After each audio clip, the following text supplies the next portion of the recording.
Let me start with something that might bother you. What if much of what you've been taught about nutrition is incomplete? For decades, certain foods have been labeled as absolute villains, warning signs on the plate, almost forbidden. Eggs, butter, cheese, bread, wine. Just hearing the name was enough to imagine silent symptoms in the body. But here's the counterintuitive part. Many of these foods, when consumed correctly, can not only be safe, but also help you live longer. The problem was never the food itself. It was the excesses, the context, and the lack of nuance. Don't ignore that. Because when you learn to identify your body's signals and differentiate real initial symptoms from food myths, your relationship with food changes completely. Many symptoms you shouldn't ignore come from ultra-processed foods and inflammatory patterns, not from traditional foods consumed in balance. Today, you'll discover how unfairly maligned foods can actually be part of a longevity strategy. And perhaps the most important question is, how many decisions have you made based on fear and not on deep understanding? Stay with me, because what you're about to see here could change the way you put together your plate, and who knows, your life expectancy. Whole eggs. He begins by talking about whole eggs with the look of someone who knows he's stirring up an old controversy. For years, people said the yolk was the villain, that cholesterol was one of the biggest warning signs of modern diets. Many people started discarding the most nutritious part of the food for fear of silent symptoms in the heart. But he likes to remind us that science evolves and that misinterpreted initial symptoms can generate unnecessary panic. Don't ignore the context. Dietary cholesterol doesn't act alone in the body. The whole egg is one of the most complete sources of protein, choline, and essential vitamins. Choline, for example, is crucial for the brain, and few people talk about that. He explains that the body's signals related to memory, focus, and energy can improve when adequate nutrients come into play. These are signals your body is telling you when it's well nourished. Of course, balance is key. It's not about eating a dozen a day, but including eggs in your breakfast, perhaps with vegetables and olive oil, can be strategic. He always emphasizes that the problem was never the isolated food, but the dietary pattern as a whole. Hidden symptoms like inflammation and insulin resistance have much more to do with excess sugar than with an egg on the plate. Don't ignore these details. When you learn to interpret early warning signs in nutrition, you stop demonizing entire foods. And interestingly, another food that has been unfairly condemned also carries more benefits than you might imagine, especially when we talk about cheese, full-fat cheese. He smiles when he talks about whole-fat cheese because he knows that many people still turn up their noses at it. For decades, fat was treated as the main villain, almost one of the biggest warning signs of modern nutrition. Cheeses with full-fat fat were seen as a direct path to silent heart symptoms. But the latest science has begun to show something interesting. Whole foods, when consumed in moderation, are not the monster they were made out to be. Don't ignore this shift in perspective. Traditional cheeses, especially fermented ones, contain natural probiotics and vitamin K2, which is associated with cardiovascular health. He explains that the body's satiety signals are different when you consume natural fat versus ultra-processed products. A small portion of whole-fat cheese can reduce hunger and prevent blood sugar spikes, and this reduces initial symptoms of food cravings. These are signals your body is telling you when it's truly satisfied. The problem has never been natural fat, but excess and poor quality fat. He always advises choosing less processed cheeses such as Parmesan, Gouda, or artisanal Minas cheese and consuming them in moderation. Hidden symptoms appear when consumption becomes excessive, not when it's conscious. Don't ignore the complete dietary context. Wisdom lies in balance, not fear. And if natural fat was unfairly blamed, wait until you hear what happened to something even more controversial: butter, grass-fed butter. He raises an eyebrow when he talks about butter because he knows that this food has been practically exorcised from kitchens. For years, margarine was sold as a healthy alternative, while butter was seen as one of the major warning signs of arterial problems. But time has revealed hidden symptoms in this narrative. Many older margarines contained artificial trans fats, which, yes, were linked to cardiovascular problems. Don't ignore how recommendations change as science evolves. Butter from grass-fed cows contains vitamin A, vitamin K2, and fatty acids like butyrate, which may have an anti-inflammatory effect. He explains that the body's digestive signals often improve when you replace ultra-processed fats with natural sources. Of course, balance is essential. A small amount for cooking eggs or vegetables is enough. These are signals your body is telling you when something is more natural and less processed.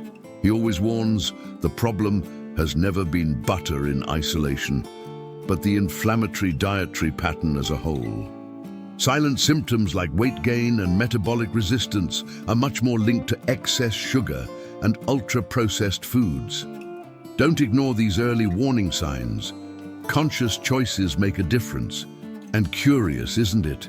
Another food that makes you sweat just thinking about it, but that can bring surprising benefits, is spicy food. Spicy foods. He often jokes that chili peppers aren't the enemy. They're a test of metabolic courage. For a long time, spicy foods were associated with warning signs in the stomach, as if they automatically caused serious silent symptoms. Many people avoided them for fear of gastritis or discomfort. But here's the detail that few people notice. Context matters. Don't ignore that the body responds differently depending on the quantity and frequency. Capsaicin, found in chili peppers, has been associated with benefits such as increased metabolism and a possible anti-inflammatory effect. He explains that when consumed in moderation, it can stimulate circulation and release endorphins, those bodily signals that generate a feeling of well-being. Of course, if you already have gastric sensitivity, the initial symptoms of discomfort are signs that your body is telling you to adjust the dose. Don't ignore this. The secret is not to overdo it, but to adapt. He recommends starting with small amounts. A little cayenne pepper in an omelette, paprika on chicken, homemade natural sauce. Observe the silent signs that emerge. Energy, a slight increase in body heat, perhaps even improved satiety. Hidden symptoms only appear when there is excess or a specific predisposition. And see how the pattern repeats itself. It's not the food that's the villain, it's the reckless use. And speaking of something that was once treated almost as a sin, let's talk about chocolate. Dark chocolate. He speaks of dark chocolate with that discreet smile of someone who knows he's breaking an old myth. For a long time, all chocolate was lumped together as a villain, as if it were one of the biggest warning signs of the modern diet. But here's the difference that almost no one explained. We're not talking about a bar filled with sugar and hydrogenated fat, but dark chocolate with a high cocoa content. Don't ignore this distinction. They are two completely different products. Pure cocoa is rich in flavonoids, compounds associated with cardiovascular health and improved circulation. Some studies indicate that small portions can help with blood pressure and even cognitive function. He explains that the body's mood signals also change because dark chocolate stimulates the release of serotonin and dopamine. These are signals your body is telling you when something is being consumed intelligently. But note, we're talking about 70% cocoa or more in small quantities. He always warns that the problem has never been cocoa, but the excess sugar that accompanies industrialized versions. Silent symptoms like glucose spikes and cravings come from excess, not the substance itself. Don't ignore these early warning signs. 2 or 3 small portions a week are enough to reap the benefits. And curious, isn't it? Such a pleasurable food can be part of a long life. And if chocolate was unfairly judged, wait until you hear what happened to something even more common: pasta. Pasta. He knows that when he talks about pasta, many people automatically feel guilty. For years, carbohydrates have been pointed to as the major warning signs for weight gain and metabolic health.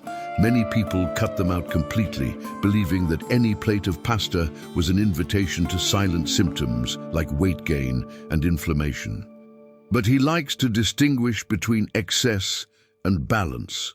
Don't ignore that the context of the diet as a whole is what truly determines the impact.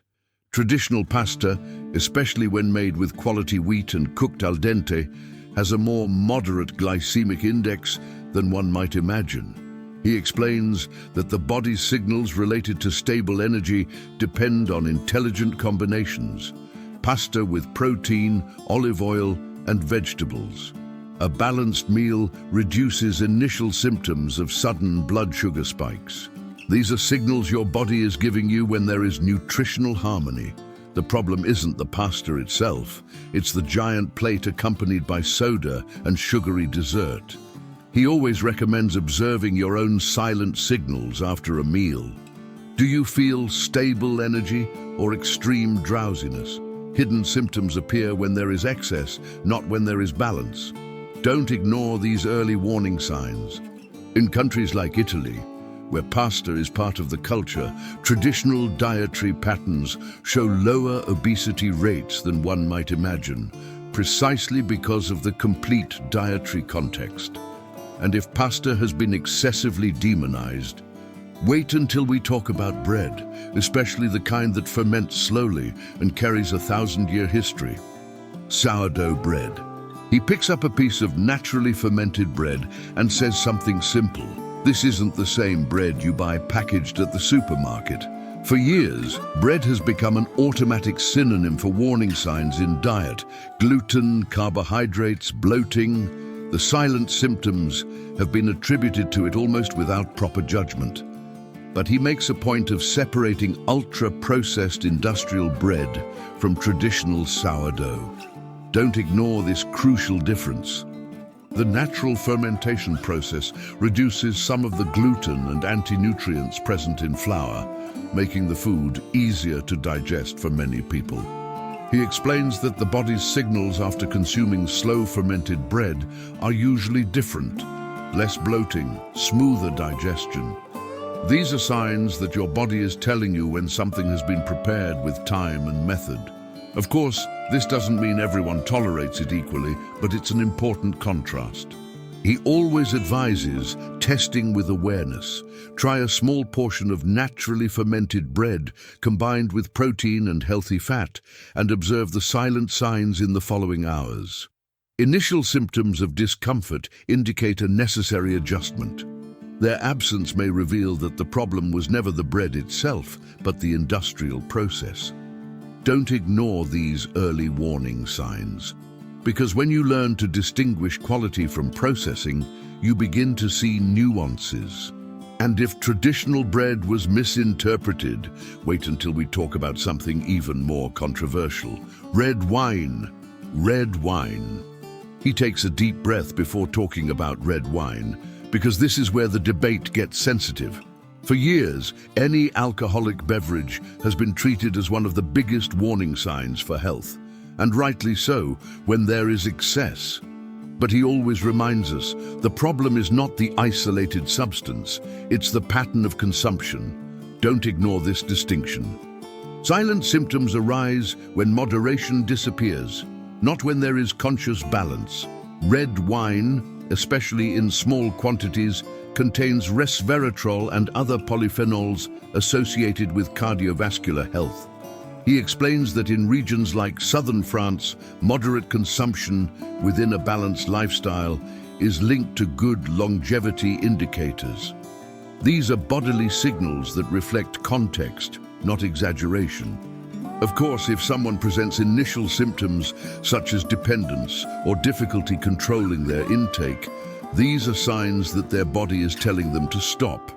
Don't ignore these early warning signs. He always emphasizes that wine is not medicine, but rather a cultural part of a balanced diet when consumed consciously. Hidden symptoms appear when the exception becomes the rule. An occasional glass, along with a meal rich in vegetables, olive oil, and quality protein, is different from excessive daily consumption. The secret lies in the dose, the environment, and the complete lifestyle. And by observing this pattern, you realize something bigger. Many foods that have been demonized carry benefits when included in the right context. Now let me ask you honestly, after all this, can you still look at these foods the same way? Or do you realize that many of the so-called villains were simply misinterpreted? What we've seen here wasn't just about eggs, butter, or wine. It was about learning to differentiate real warning signs from myths repeated for decades. It was about understanding that silent symptoms often come from excess, from ultra-processed foods, from a lack of context, and not from the traditional food itself. When you learn to pay attention to your body's signals, you begin to notice nuances. Don't ignore these early warning signs. If something causes discomfort, adjust it. If something promotes satiety, stable energy, and mental clarity, observe it. These are signs your body is telling you when there is balance. Initial symptoms of overeating are different from hidden symptoms created by collective fear. And nutritional maturity begins when you stop reacting to panic and start thinking strategically. So tell me, which of these foods will you reevaluate starting today? What have you been avoiding out of fear and perhaps need to reconsider intelligently? Comment below. I want to know your opinion. If this video opened your mind, if it helped you see beyond the alarmist headlines, then subscribe to the channel now. Turn on notifications. Because in the next videos, you'll continue learning how to interpret the silent signs of health, understand the symptoms you shouldn't ignore, and make decisions based on knowledge, not fear. Those who learn to read the right signs live better, and often they live longer.